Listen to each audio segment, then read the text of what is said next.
Dans le monde des licornes, la frontière entre les escrocs et les floués est peut-être plus mince qu'il n'y paraît, et peu ont finalement réellement intérêt à la rigidifier. Bonjour Romain Buquet. Bonjour. Vous êtes l'auteur de cette phrase qui fait partie d'un article que vous avez publié sur le site The Conversation avec Louis Vuarrin, intitulé « Start-up frauduleuse, l'aveuglement complice des investisseurs ».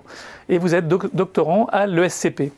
Alors d'abord, vous partez de l'exemple de Theranos, une start-up qui avait été portée au nu avant de s'effondrer. Que s'est-il passé ?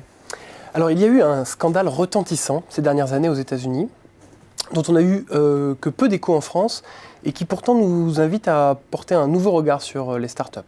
C'est une histoire qui a débuté en 2005 avec le lancement de Theranos par Elizabeth Holmes, une jeune étudiante de 19 ans, qui abandonne son cursus à Stanford pour lancer un projet ambitieux. Elle entend révolutionner l'industrie des tests sanguins. Sa promesse est forte. À partir d'une goutte de sang prélevée sur votre doigt, sa technologie devra permettre de faire une batterie de tests sanguins, d'obtenir les résultats en moins de 30 minutes. Tout ça à un coût bien inférieur à ce que font les acteurs traditionnels. Forte de cette ambition et d'un charisme hors norme, Elizabeth Holmes va connaître un succès phénoménal. Une success story comme l'aiment les Américains, qui va l'amener en 2014 à une valorisation supérieure à 10 milliards de dollars. Vous avez cette start-up qui est alors plus valorisée que Uber ou que Spotify, donc des start-up dont on a plus entendu parler en France. Elle s'affiche aux côtés du président Obama, elle fait la une de Forbes comme la plus jeune milliardaire entrepreneur dans le monde.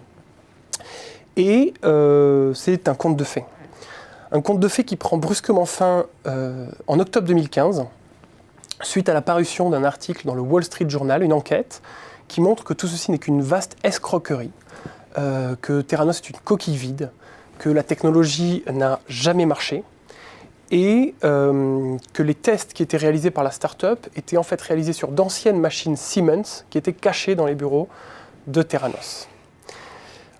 Ça entraîne la chute du projet en quelques mois, des centaines de personnes sont licenciées, le projet fait faillite en 2018 et on présente l'affaire comme une escroquerie avec d'un côté l'escroc, Elizabeth Holmes, qui aurait arnaqué des investisseurs qui eux ont perdu plusieurs centaines de millions de dollars. Et alors vous dites c'est un petit peu, on peut regarder la chose un peu différemment, mais du coup si ce ne sont pas les investisseurs qui sont victimes d'une escroquerie, qu'est-ce qui s'est passé en réalité ? Alors, avec une humilité de doctorant, nous ne sommes pas du tout experts avec Louis Vuarrin, nous nous sommes posé cette question. Voilà. Comment une jeune femme de 19 ans qui a fait 9 levées de fonds entre 2005 et 2014, donc autant de due diligence, elle a été inspectée autant de fois par des investisseurs aguerris, des grands fonds de la Silicon Valley, comment a-t-elle pu les tromper à ce point ? Et en fait, ça questionne le modèle global de financement des startups dans la Silicon Valley, où l'hypothèse de base, c'est un système renversé.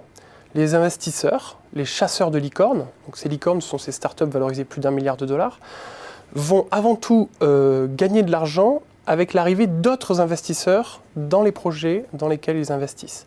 Et ainsi, la capacité réelle de l'entreprise à générer du profit, ou même du chiffre d'affaires à court ou moyen terme, passe au second plan. Donc ce que vont chercher ces investisseurs, c'est, au-delà du business model, un profil d'équipe dirigeante charismatique, capable de convaincre d'autres investisseurs, et des indices de légitimité, de crédibilité, donc un conseil d'administration prestigieux. Vous aviez dans le cas de Theranos James Mattis, qui était jusqu'à il y a quelques semaines secrétaire d'État à la Défense dans l'administration Trump. Des gens qui peuvent inspirer de la confiance. Et puis après la levée de fonds, vous avez les intérêts des investisseurs et de l'entrepreneur qui convergent. Il s'agit de valoriser au maximum le projet en attendant la prochaine levée de fonds. Et c'est ainsi que George Shultz, alors président du conseil d'administration de Theranos, a mis le couvercle, a fait taire des lanceurs d'alerte, des employés de Theranos qui ont fait part de dysfonctionnement dans l'entreprise. Alors dans cette espèce de course à l'échalote, est-ce qu'on peut dire qu'on assiste à l'équivalent d'une escroquerie chaîne de Ponzi ou simplement à une bulle financière classique, comme il y en a déjà eu sur d'autres actifs ? Alors il y a une similarité avec les chaînes de Ponzi, c'est que la première génération d'investisseurs gagne de l'argent à l'arrivée d'une deuxième génération, plus nombreuse, un tour de table plus important, et ainsi de suite, de levée de fonds en levée de fonds. Mais la comparaison s'arrête là, parce qu'à l'inverse d'une chaîne de Ponzi, les acteurs, les investisseurs, ne sont pas dupes. Ils connaissent les règles du jeu, et cette méthode de valorisation des startups est un secret de polichinelle. La similarité avec une bulle financière, c'est que le prix, la valorisation des actions de la startup est excessive par rapport à la valeur intrinsèque de l'actif.